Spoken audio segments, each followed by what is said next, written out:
किसी जंगल में बहुत सारे पशु पक्षी रहते थे। उन्हीं में एक बहुत ही विचित्र पक्षी भी रहता था, कबूतर। उसके 2 सिर थे, लेकिन पेट एक ही था।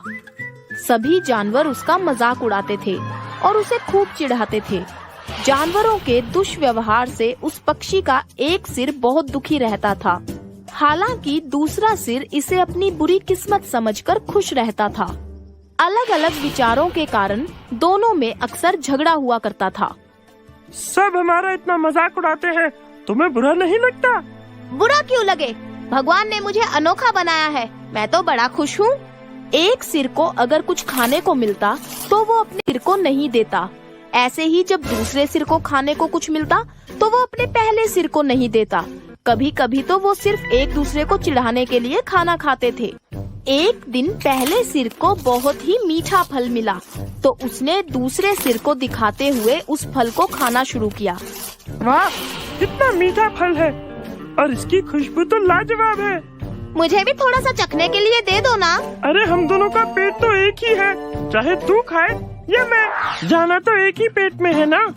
हाँ, पर उसके स्वाद का मजा तो बस तुम ही ले पा रहे हो ना। थोड़ा सा मुझे भी दे दोगे तो क्या हो जाएगा? ये फल मुझे मिला है और ये मुंह भी मेरा है। मैं इस मुंह से चाहे जो खाऊं, चाहे जितना खाऊं। सारी बात बताई और ये भी कहा, दोस्त कौवे, मुझे कोई ऐसा फल बताओ ना जिसे खाकर मैं इससे बदला ले सकूं।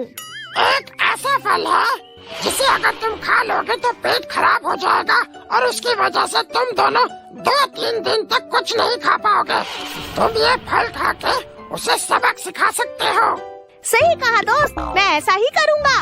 पर ध्यान रहे, ज्यादा खाने पर जान भी जा सकती है, ध्यान से खाना। ठीक है, मैं ध्यान रखूंगा।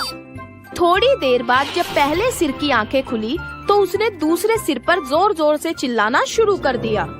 अभी तक कुछ खाया क्यों नहीं कामचोर? भूख की वजह से मेरी नींद खुल गई।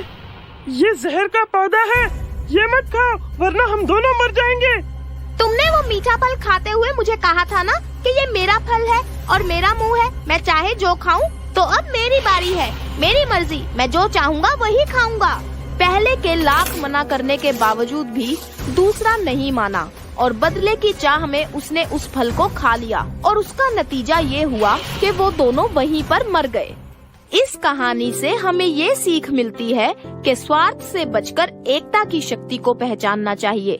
स्वार्थ हमेशा खतरनाक होता है, जबकि एकता का बल बहुत अधिक होता है।